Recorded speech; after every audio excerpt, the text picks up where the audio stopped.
Leonora Carrington, a hallókürt, részlet. 3 napra rá, hogy megérkeztem az intézetbe, lezajlott az első magánkihallgatásom dr. Gambitnél. Kis, rózsaszínű cetlin invitált a dolgozószobájába a következő üzenettel. Maria Leatherby, kérem jelentkezzen az irodámban pontban este 6 órakor. L. Gambit, pszichológus. Az iroda, avagy hétköznapi nevén a dolgozószoba egy kicsi helyiség volt, amely a főépület földszintjén helyezkedett el, és egy kör alakú teraszra, valamint a nyugati szárnyat szegélyező pázsitra és ciprusokra nézett. A nehéz bútorzatú szoba fullasztóan tömve volt mindenféle limlommal és csecsebecsével. Könyvek, folyóiratok, sárga rézbuthák, márványkrisztusok, régészeti leletek, töltőtollak és 1000 egyéb apróság borított minden egyes négyzetcentimétert. Dr. Gambit hatalmas mahagóni íróasztal mögött ült, amely rögtön el is foglalta legalább a szoba felét. Felettébb szakavatottnak tűnt, amikor felszólított, hogy üljek le. Némi nehézség árán találtam egy kis szabad felületet. Hetekig, de olykor előfordul, hogy évekig nem várjuk el senkitől, hogy a munkája gyümölcsöt teremjen. Vágott bele rögtön a közepébe dr. Gambit. Viszont megköveteljük az igyekezetet. Ez az intézet azzal a szándékkal jött létre, hogy megismertessük az embereket a munkával, a belső kereszténységgel. Olyan személyek közül választjuk ki a beavatottjainkat, akik a 3-dimenziós lét minden bánatát és fáradalmát megtapasztalták már, akik annyit csalódtak a létezésben, hogy legszívesebben feladnák az egészet. Ez a lelkiállapot alkalmas leginkább arra, hogy benső ajtókat nyisson az új igazság előtt. Komoly tekintettel nézett rám, én meg csak bólogattam, ahogy szoktam, amikor ideges vagyok. Beleírt valamit a jegyzetfüzetébe, majd folytatta. Ezen közösség minden tagját szigorúan felügyeljük és tanulmányozzuk, hogy segítséget kaphassanak. Viszont a segítség semmit sem ér, ha nincs meg az egyén részéről az együttműködés és az igyekezet. Az ön konkrét esetére vonatkozó jelentések a következő belső tisztátalanságokról tanúskodnak. Kapzsiság, őszintétlenség, önzés, lustaság és hiúság. A lista élén uralkodó szenvedélyként a kapzsiság szerepel. Ennyi pszichés torzulást nem lehet rövid idő alatt legyőzni. Ne higgye, hogy ön az egyedüli áldozata az efféle elfajult szokásoknak. Mindenkinek vannak hibái, és mi itt arra törekszünk, hogy ezeket a hibákat feloldjuk az objektív megfigyelés és a tudatosság fényében. Az, hogy önt kiválasztották, hogy csatlakozzon a közösségünkhöz, elég ösztönzést kell adjon ahhoz, hogy bátran szembenézzen saját hibáival, és hogy igyekezzen kiszabadulni szorításukból. Kissé összezavart ezzel a beszéddel, talán a lelkembe is gázolt. Miután motyogtam egy sort, hogy legyen időm összeszedni a gondolataimat, azt mondtam. Dr. Gambit, téved, ha azt hiszi, hogy bárki is kiválasztott engem beavatottnak az intézményébe. Csupán azért kerültem ide, mert a családom anélkül akart eltakarítani az útból, hogy közben gyilkossággal terhelnék meg a lelkiismeretüket.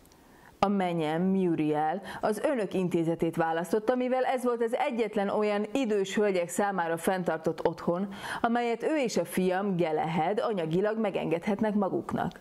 Kizárt dolog, hogy ezen falakon belül bárki is akár csak hallott volna rólam, szóval hogy utalhat egyáltalán arra, hogy engem az intézet választott ki?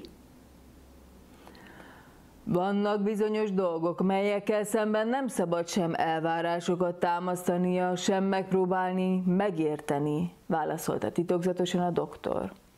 Csupán teljesítse mindennapi feladatait figyelmesen és igyekezettel.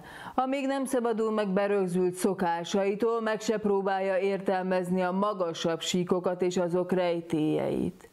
A bűn és a szokás egy és ugyanaz.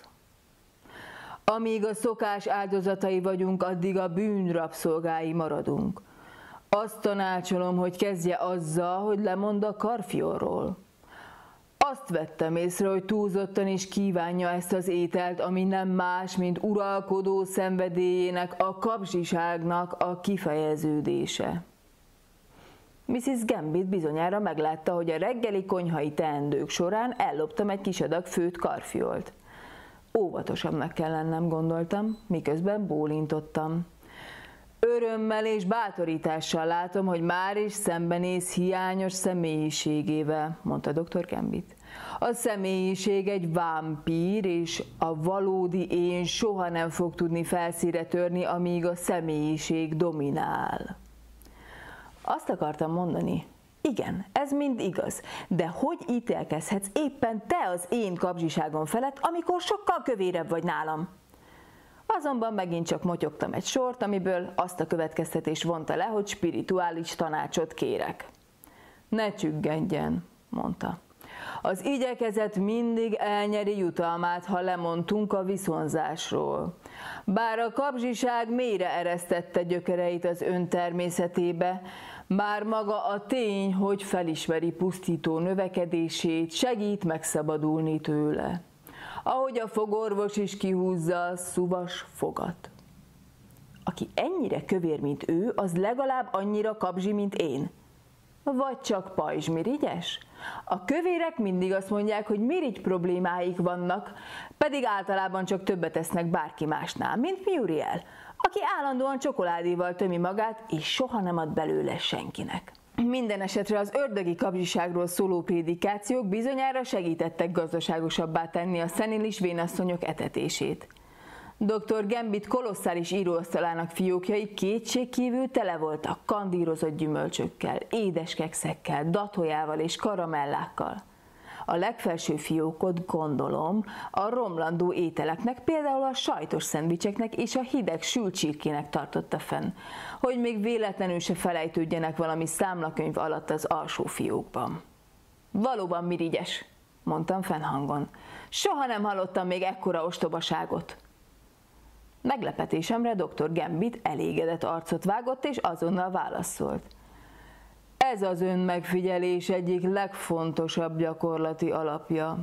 A mirigyek és a működésük az egyik legfontosabb bizonyíték az akarat győzelmére az anyag felett.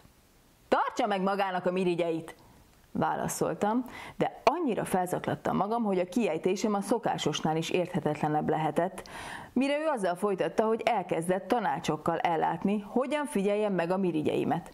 Ez a dagadt vakegér nem átallotta a szájára venni a mirigyeimet. Ezután valószínűleg elszundíthattam, mivel nagyon meleg volt a szobában.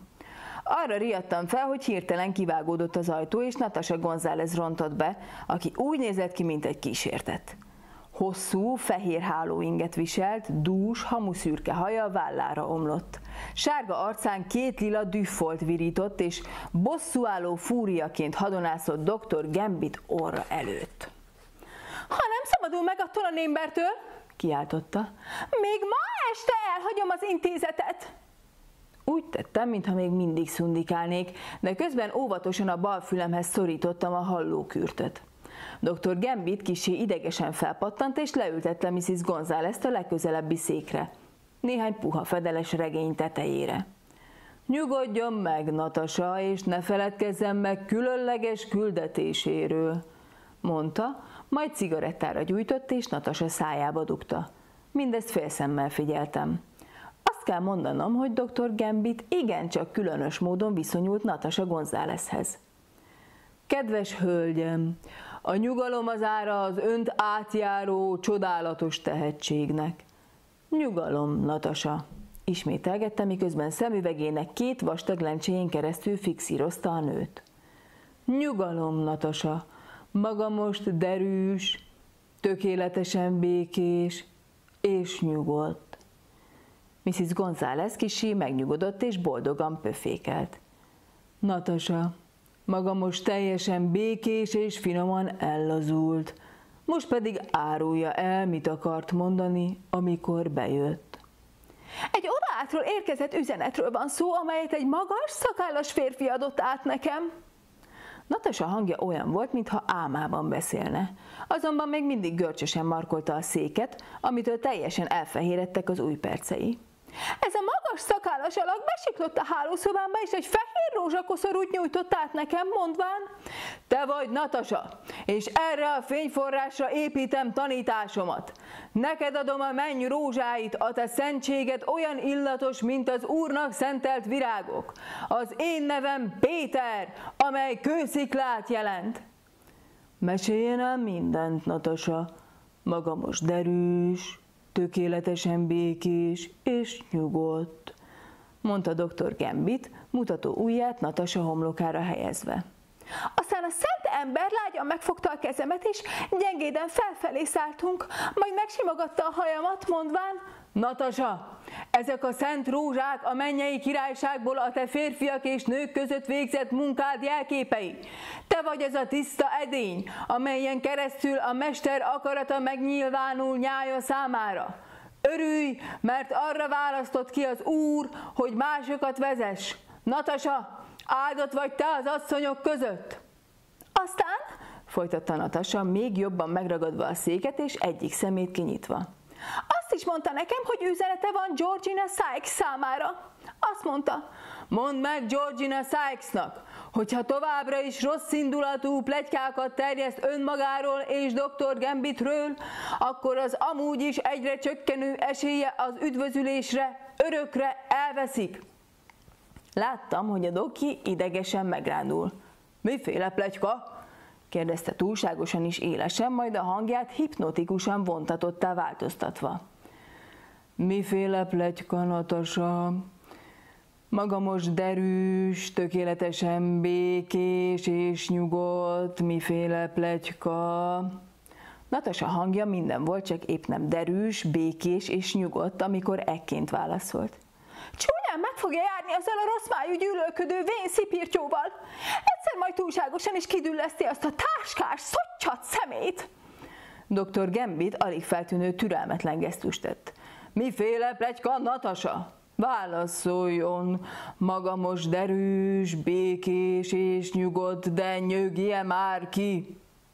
Az egész intézményben azzal traktálja az embereket, hogy maga folyton megpróbálja elcsábítani, meg hogy egyik éjszaka még a bungallójába is megpróbált behatolni.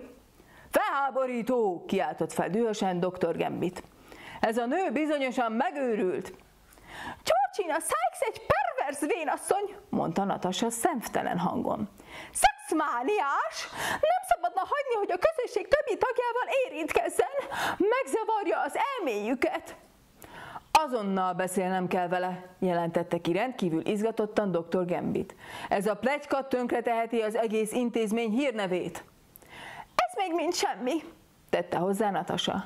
Engem is teljesen vérig sértett, mivel természetesen rögtön a bungalójába siettem, hogy azonnal átadjam neki az üzenetet, azzal a szellemi tisztasággal, amelyre küldetésem érdekében neveltem magam. Georgina, mondtam neki szelíden, üzenetem van számodra. Nagyon durván válaszolt, azt mondván, ha mennyből jött, akkor dugd fel magadnak. Megdöbbentem, és elszomorodtam, de megőriztem belső sugárzásomat, és figyelmeztettem, hogy hallgassa meg az üzenetet, mert az csak is a javára válhat. Erre kilögdösött a bungalójából, és rám csapta az ajtót. Titkos békém továbbra is hevített belülről, így vidáman folytattam napi teendőimet, amíg fél órával ezelőtt a fuxiás sétányon szerencsétlenségemre összefutottam Georginával. Megállított, és dühös kígyóként azt sziszegte. Natasha González, te egy szánalmas kis képmutató vagy, és ha még egyszer megpróbálod továbbítani nekem azokat az utálatos üzeneteidet, pofán leszel köpve. Ez az egész ügy teljes beszámolója. Az én kötelességem, hogy felnyissam az öntudatát ezen rettenetes, veszélyes asszony aljasságára. Ha ő továbbra is itt fog lakni, akkor én költözöm el az intézetből. Dr. Gambit, mintha teljesen megfeledkezett volna a derűről és a nyugalomról. Fel alá járkált, a kezét tördelte és azt hadarta. szörnyű eset. Georgina Sykes-t az unokaöccse adta be ide, aki 2-szer annyit fizet, mint bárki más, mert Georgina extra dolgokat kér. Reggelente májkrém, aztán tiszta lepedő hetente 2-szer, masszázs és az esti kakaó. Nagyon nyomasztó dolog ez. Az biztos, hogy Mrs. Gambitot feltétlenül meg kell kímélni mindettől, mivel a migrénye miatt hetekig nem tudnék aludni. Natasha, akit látványosan nem érdekeltek ezek az elmélkedések, indulásra készen felállt, és azt mondta: fogadja meg a tanácsomat, és szabaduljon meg tőle! Ez a nő közveszélyes!